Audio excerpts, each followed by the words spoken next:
Allah is my heart's speech, your mercy is what I beseech. Keep in my heart your remembrance, and in your deen allow me to advance.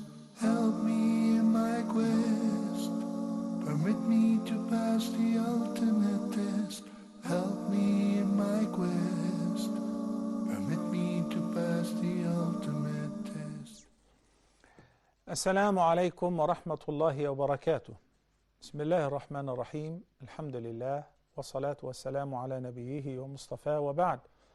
My dear viewers, welcome to another live edition of our program Ask Huda. Our phone numbers, area code 002 then 0228555123 and 132, and the other number is the same area code, then 01005469323.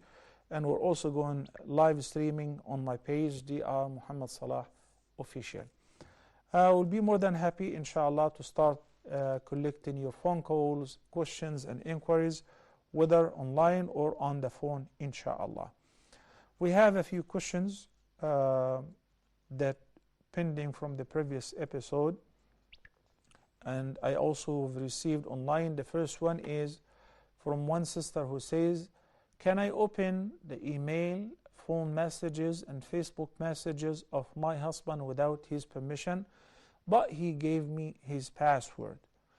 The first part of your question makes the audience perceive that you're doing this in order to spy on him, because you're asking, can I do that? Which means it is without his permission. Meanwhile, he said that he gave you the password. If he gave you the password and you have a full access like him exactly, then you don't need a permission.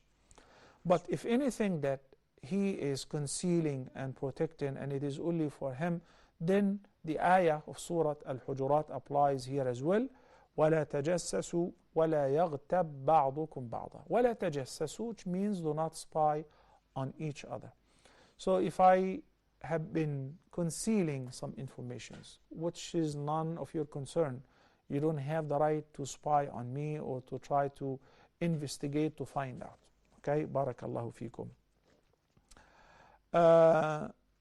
Norki Mershad. Norki says, a friend argues that there are some ladies who were prophets. I asked him to substantiate his argument, and he's yet to give an answer. Kindly, how far is that true? The true opinion and the true answer to that all the prophets and messengers were males. This is what the Quran stated, and this is what even the previous revelations have stated. In Surah Al-Anbiya, and Al-Anbiya means the prophets, there is a whole chapter which is called the prophets. It listed a number of prophets and some of their stories briefly. Allah subhanahu wa ta'ala said, وَمَا أَرْسَلْنَا قَبْلَكَ إِلَّا رِجَالًا نُوحِي إِلَيْهِمْ. We have not sent before you but men whom we have revealed unto them. Why some people, including your friend, is claiming that there were some prophets of women, because the literal meaning of some of the ayat, such as أوحينا إلى أم موسى أن أرضعيه فإذا خفت عليه فألقيه في اليم ولا تخافي ولا تحزني. The ayah says that we have inspired Moses' mother that if you fear for your Moses' safety, then suckle him, but if you fear for his safety, ألقيه في اليم, throw him in the river. But this is not the wahi of the appointment and the commission of the prophethood at all whatsoever. In Surah An-Nisa, Allah the Almighty says, it is men who are the guardians of women, not the other way around. They are protectors, they are maintainers of women. They are the leaders in the community. Also, that we all know that due to the physiological nature of women experiencing the menses, for a few days every month, and during that she doesn't pray and she doesn't fast because of the menses, that won't give the woman an access to lead the community, okay, because she will be taking a break during this time. But these are all supporting evidences. But the very obvious proof is ayah number 7 of Surah Al-Anbiya, that we have not sent before you but rijalan men whom we revealed unto them. So Maryam ibnata Imran, Jesus' mother, was not a prophet. Asiya bint Muzahim, the Pharaoh's wife, was not a lady prophet. Moses' mother was not a prophet as well. Rather, they were righteous people, but they were not prophets. The prophets were all men, as the Quran stated before. The next question is from MD Abid. Assalamu alaikum. I want to know about Amal and Ibadat. Are all Amal, are Ibadat or Ibadat, are specific by reference of Quran, Sahih Hadith? Please discuss. You know, the explanation of that will not really make you a better believer. It is simply discussing the literal meaning of the difference between A'mal. I read it as the questioner spelled it Amal, but he refers to A'mal, which is plural of Amal. And Al-Amal is a condition for the proving of one's faith and Islam and so on. So Al-Iman, ما وقر في القلب وصدقه العمل, is what settles in one's heart, and it is verified and it is proved through the actions. If a person said, أشهد أن لا إله إلا الله, and he doesn't pray, and he refuses to pay zakah, he doesn't fast, and he does the opposite, whatever is forbidden, he does it. So he only claims by mere uttering the shahada, but he is not by any means proven that he is a believer through his or her actions. Any act of worship is amal. The prayers, fasting, zakah, hajj, you name it. These are all a'mal. So the general word is a'mal, which is plural of amal.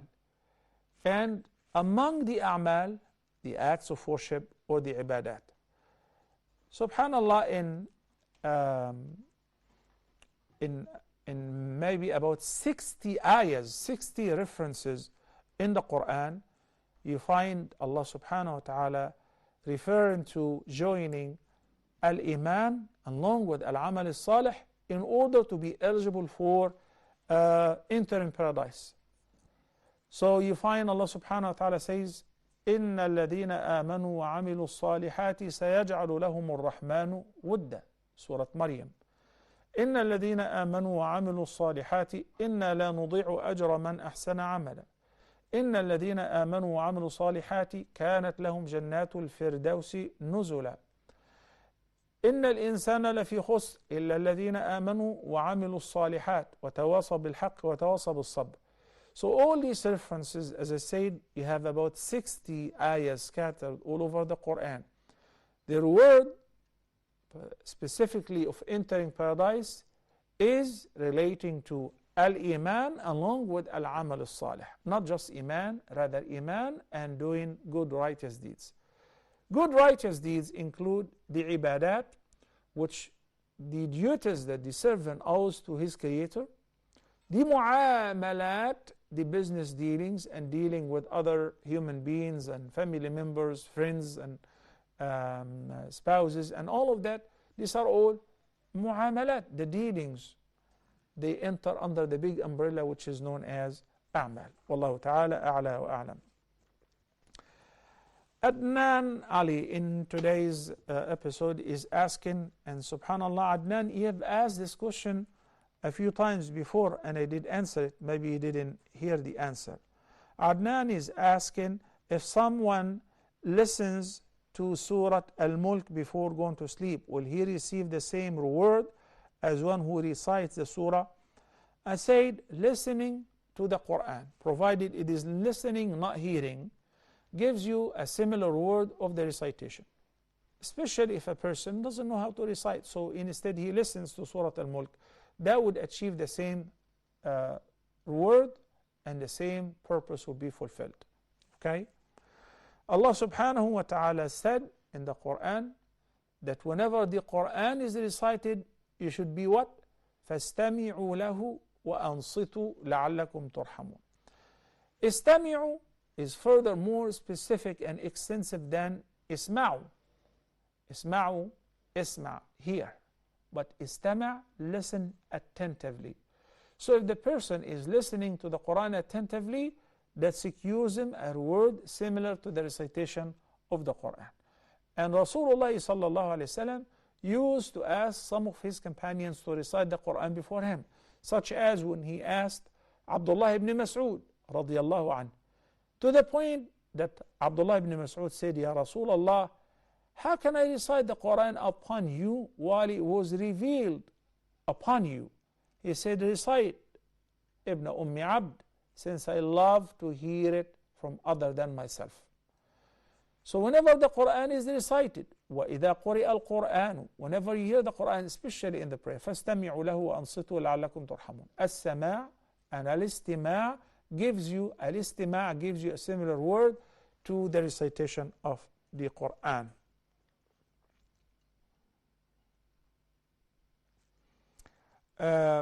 As I said, I would be able to answer the questions which are kind of short and brief.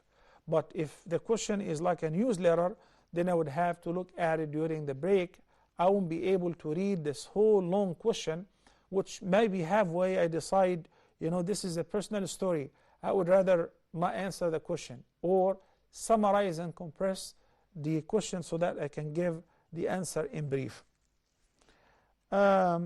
Yusra El Shazli, is it permissible for young women to teach the youth, including young men, within the university or by giving public lectures with niqab? Yes, it is permissible. As long as you're wearing your proper hijab and this is a public address, you're not sitting one-on-one in private place, it is permissible.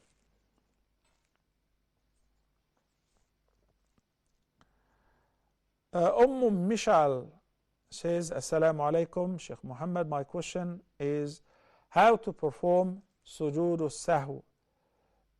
Is it also composed of two sujood like we do while doing the regular sujood in every rak'ah? Jazakallah khairan.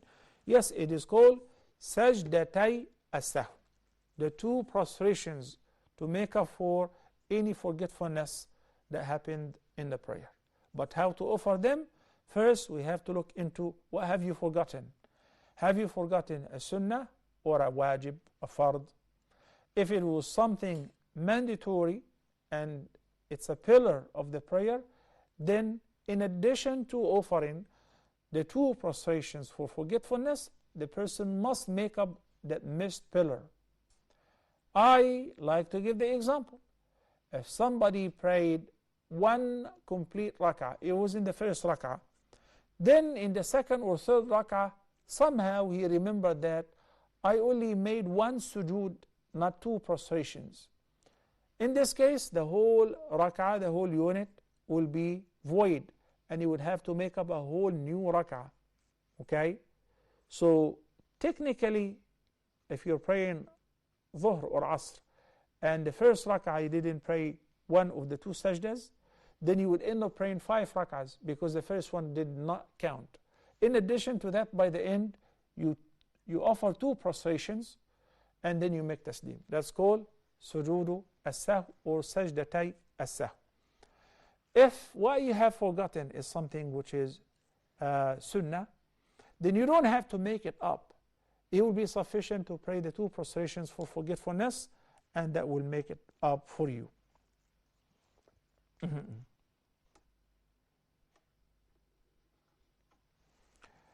Rabi'a Akhtar, Assalamu alaikum, Sheikh. I'm ill. I'm a kidney patient. Could you please say to me any a'mal that I can try for my cure? Jazakallahu khairan. First of all, Sister Rabi'a, I take this opportunity to make dua and ask Allah the Almighty to give you a quick recovery and shifa. And I also like to remind myself and you and all the viewers that sickness are one of the means through which Allah the Almighty wipes out the sins of the believers. So it is not really a bad thing if you endure that patiently and you thank Allah subhanahu wa ta'ala even for such a big test. Thirdly, the Prophet sallallahu alaihi wasallam ordered us that if you feel ill or sick, you should seek remedy. He said, تَدَاوَوْا عِبَادَ اللَّهِ وَلَا تَتَدَاوَوْا بِمُحَرَّمٍ. Seek remedy as long as you do not take a treatment which is something forbidden. So may Allah give you a quick shifa. Ameen. Sister or Farhan after, because you know the name Farhan, most likely that's a brother. Surah Al-Mulk, can we recite after Isha but an hour or so before sleeping? Yes, you may, because the hadith is talking about reciting it at night.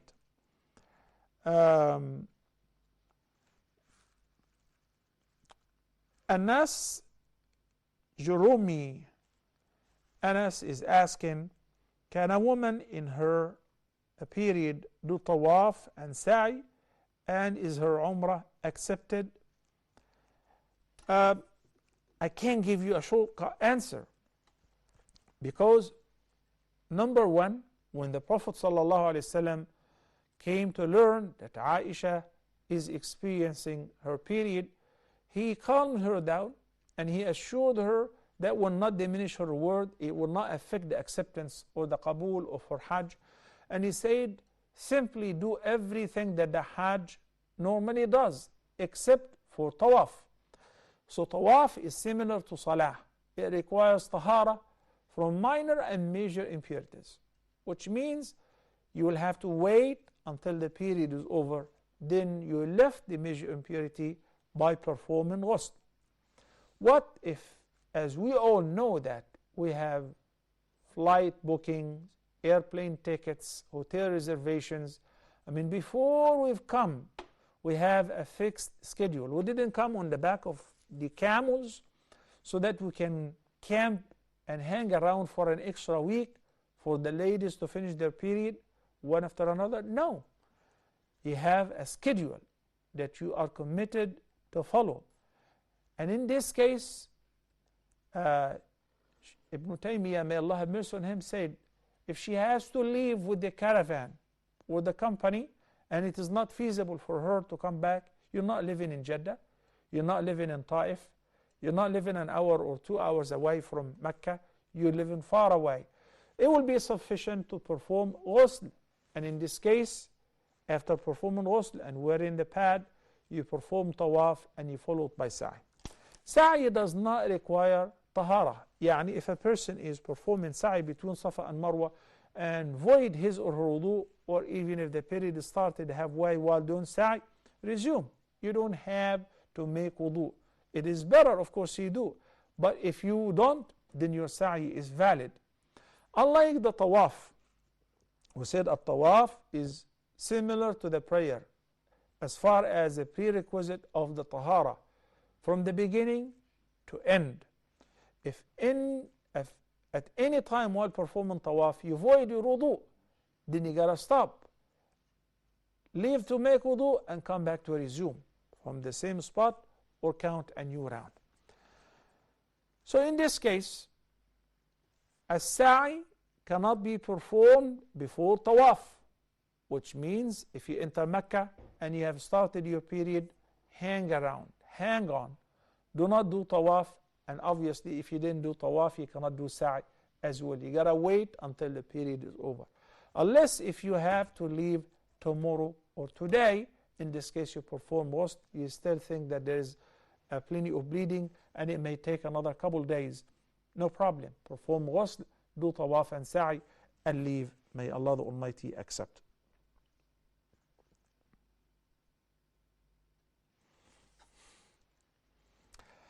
Abdul Latif is asking, can a woman correct a man's recitation during Salah if the two of them are praying obligatory prayer? يعني sometimes when I'm leading my wife in the prayer, and if I forget, she has memorized the whole Quran, mashallah, so she corrects me. There is nothing wrong with that. Okay? It may be problematic if that happens in the masjid and she has to raise her voice. Because in the case of women, the Prophet ﷺ said that women would clap in order to remind the Imam. Men would do any form of dhikr, subhanallah, to remind the Imam, or Allahu Akbar, any form of dhikr to remind them that you have forgotten one rak'ah or you've forgotten one thing. Okay, barakallahu feek. So, but if you're leading your wife in the prayer and you err in the recitation, or you make a mistake, or you forget, she can correct you.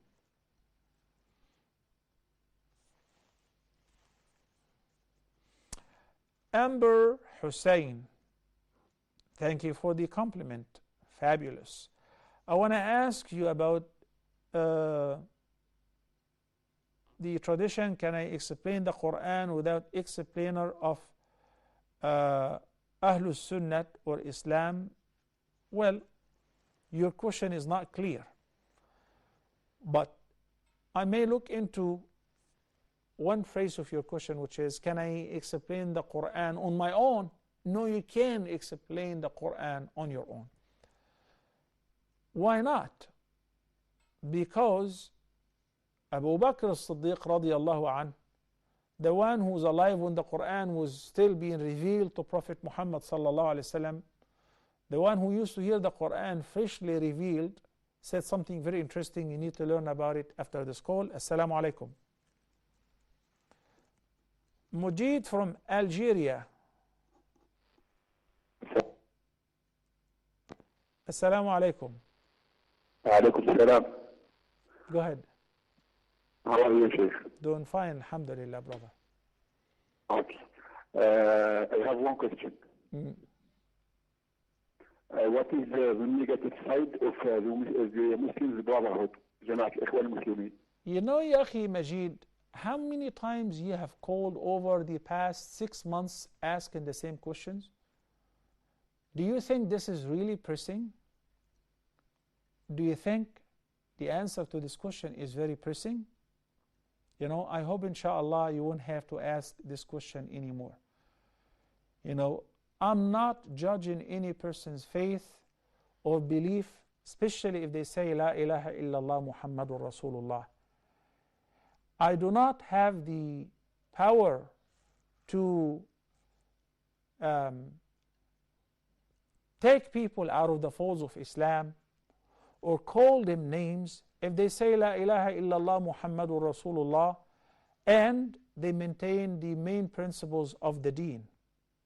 So I hope inshallah you won't have to bother ask this question again. Barakallahu feek. What was the statement of Abu Bakr as-Siddiq radiyallahu anh?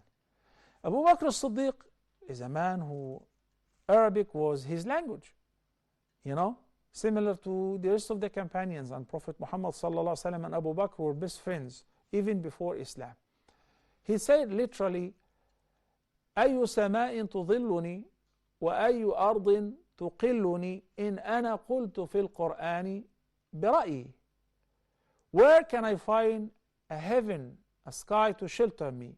Where can I find a ground to bear me if I dare to explain the Quran based on my views and my opinion? So then how do we illustrate, how do we explain the Quran? There are two ways. The Quran explains the Quran itself. So ayat explain other ayat. I can give you an example.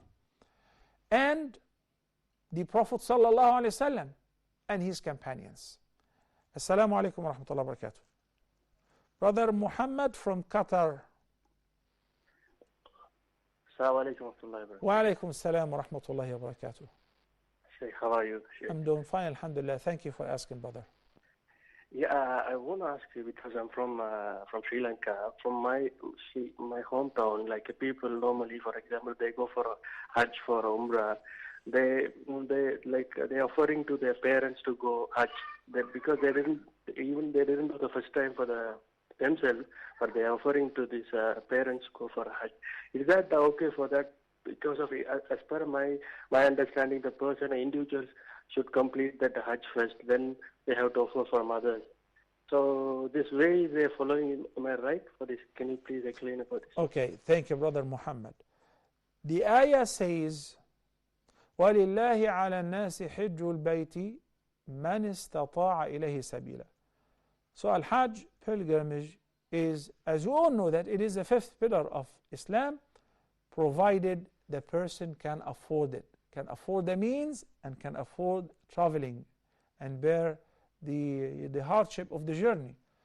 Sometimes a person is broke, doesn't have the means, then he is not required to perform Hajj. He is exempt from Hajj as long as he is in dire need and his financial restraint is remaining. If the person is physically unable to travel but he's got the means, he still have to perform Hajj by proxy, by appointing or sending somebody to perform Hajj in his or her state. Now the parents didn't perform Hajj because they couldn't afford it. They are exempt. It is not mandatory upon them. I am the son and I have the means to perform Hajj. It is obligatory upon me to perform Hajj. My father is dying to go for Hajj. He asked me to assist him financially to go for Hajj, or my mother. أَنْتَ وَمَالُكَ لِأَبِيكَ. This is what the Prophet ﷺ said. You and what you own belong to your father. So my wealth actually is also possessed by my father. So if he wants to take it, if he wants to go for Hajj out of it, I will give him the priority. If he's not asking, and if they're not demanding, because they are not required to perform Hajj because they do not possess the means, then I have the means, I perform Hajj for myself. It is my duty to offer Hajj for myself. Later on, I do have the means to send them for Hajj. Please do so, and you will get a similar word to your father, to your mother's Hajj, or to the person whom you send for Hajj. Barakallahu feekum. We're going to take a short break, and we'll be back inshallah in a few minutes. Please stay tuned.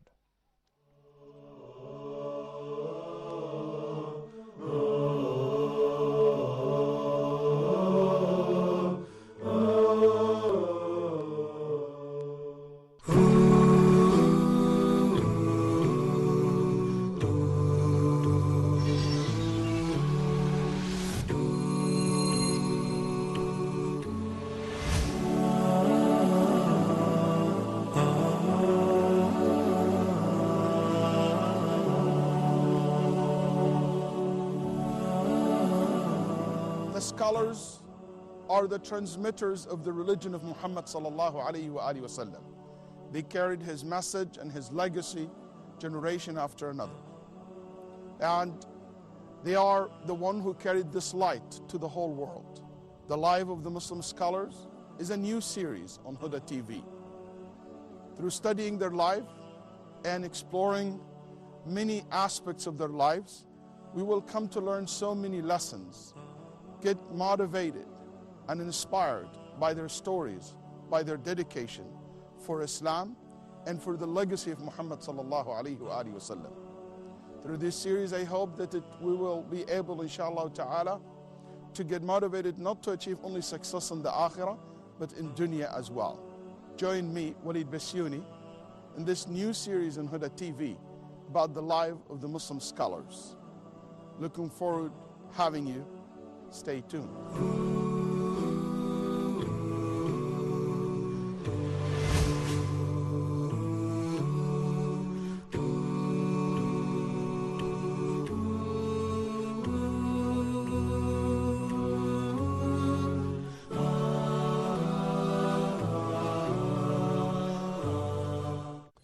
We are on air again.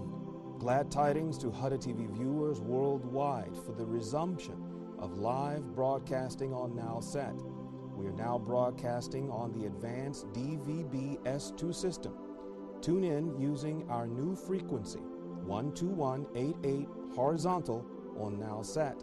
Please note, you will need to have a modern HD receiver in order to tune in. Enjoy your favorite edutainment programs with crystal clear resolution. Huda TV, a light in every home.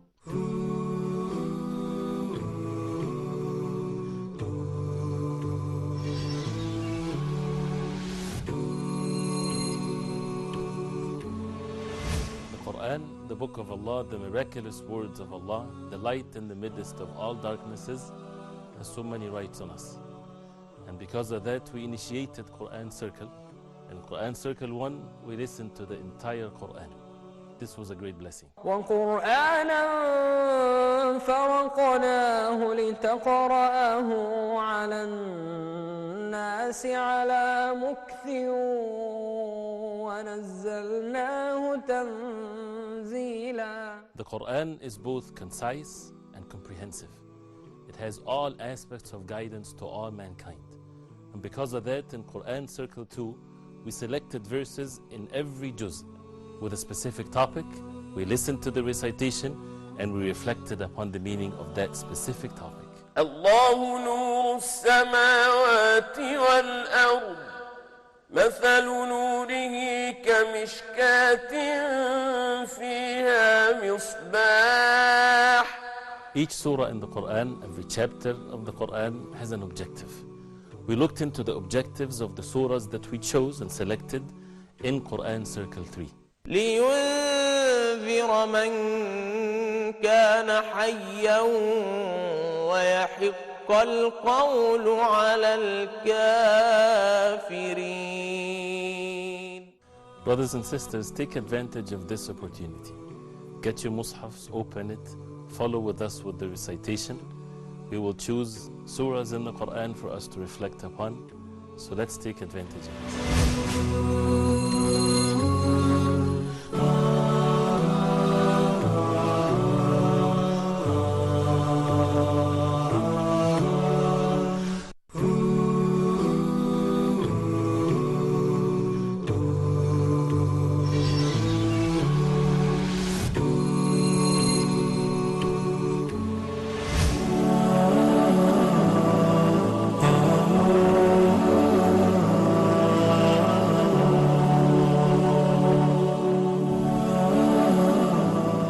Scholars are the transmitters of the religion of Muhammad sallallahu alaihi wasallam.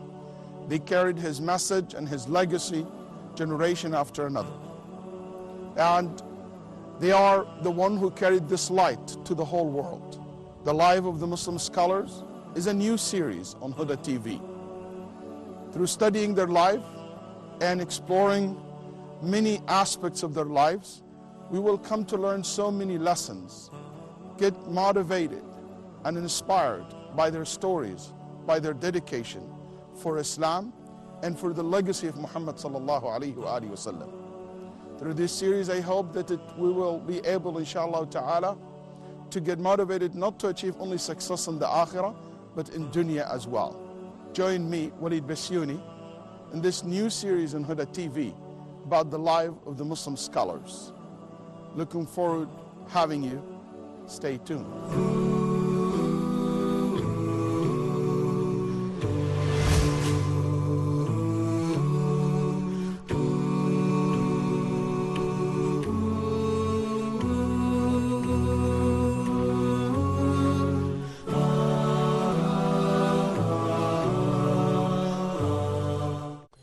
We are on air again.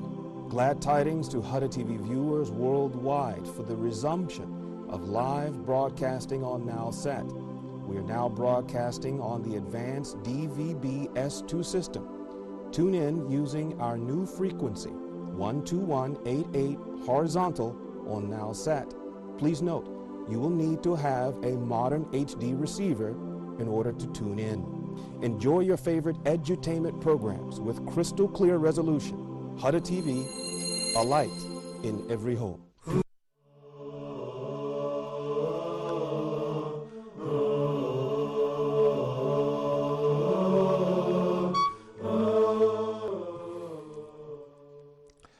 Assalamu alaikum wa rahmatullahi wa barakatuh, and welcome back. Our phone number should appear on the bottom of the screen, And mashallah, we have many questions. Let me see which one shall I begin with.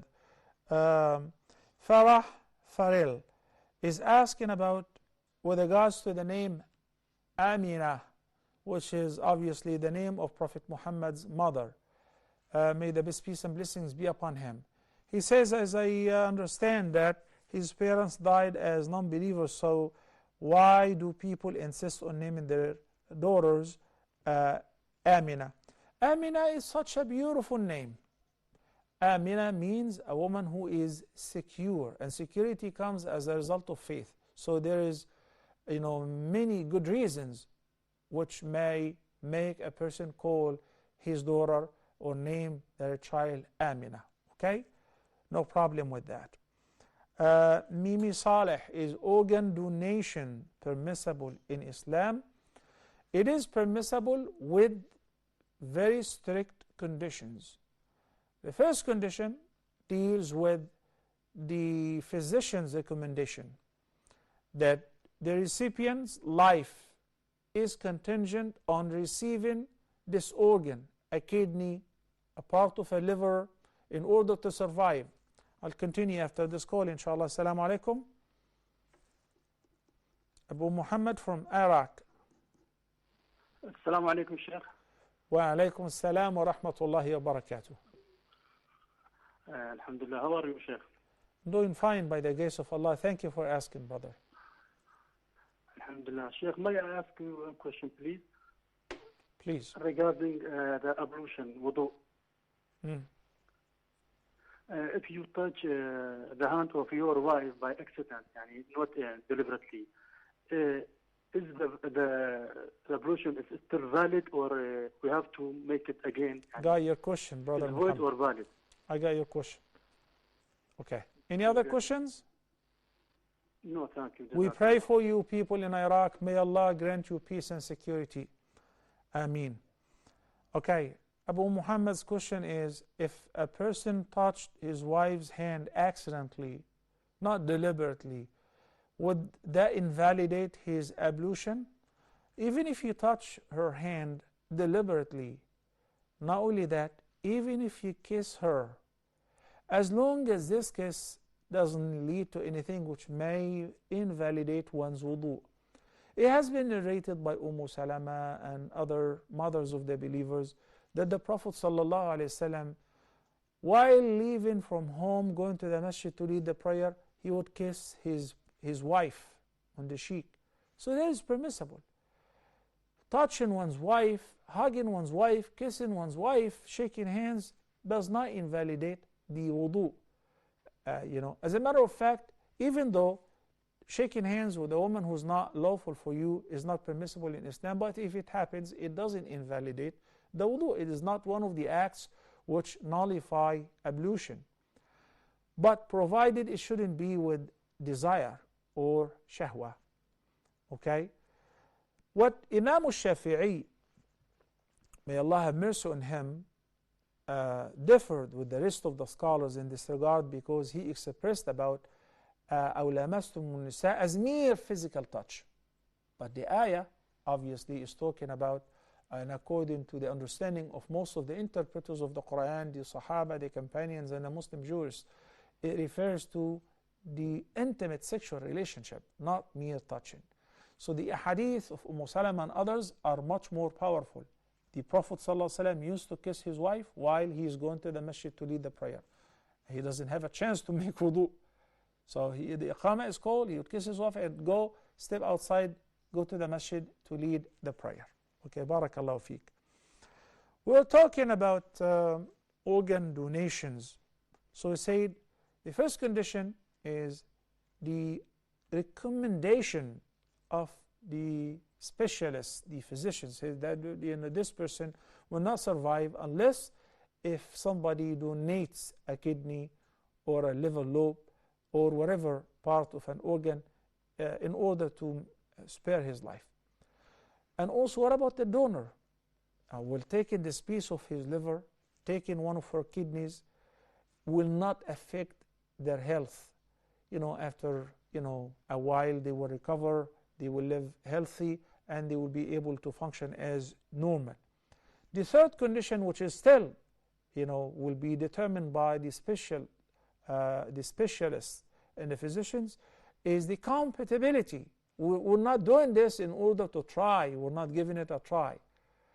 We do it because it is confirmed that the blood groups and everything is compatible, so we can do the transfer, and both patients now, because even the donor will become a patient, will survive and will be healthy. Now the fiqhi condition, which physicians have nothing to do with it, is it shouldn't be for a compensation. It should be, as you suggested, organ donations, not selling one's body parts. Human trafficking is a major sin. And those who are involved in human trafficking, whether they are physicians or people who are working in the black market selling body parts, should be punished by law, severe punishment. And the Constitution of all nations should set severe punishment for people who get involved in selling body parts and human trafficking. That is absolutely forbidden in Islam. Even if it is your own self that you want to give somebody's advertising that I need a kidney, blood type, this and that, and a donor, and I will appreciate that. Somebody comes forward and say, I will give you one of my kidneys for 500K. And the recipient, if he has the money, sure. Why? Because it will spare his life. But it is not permissible for both of them. Why? Because it is not permissible to sell any of your body parts.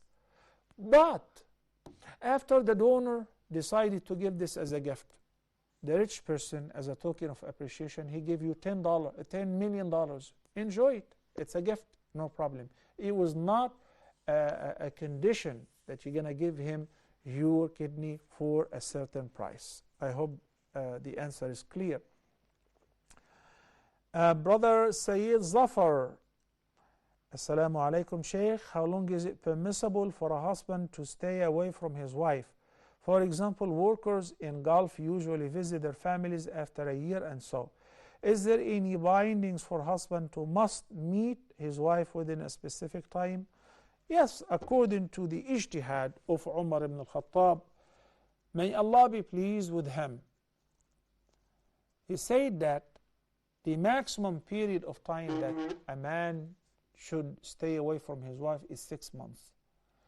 Based on an incident that happened, when he normally used to do to check out on the Muslim community in Medina at night when people are asleep.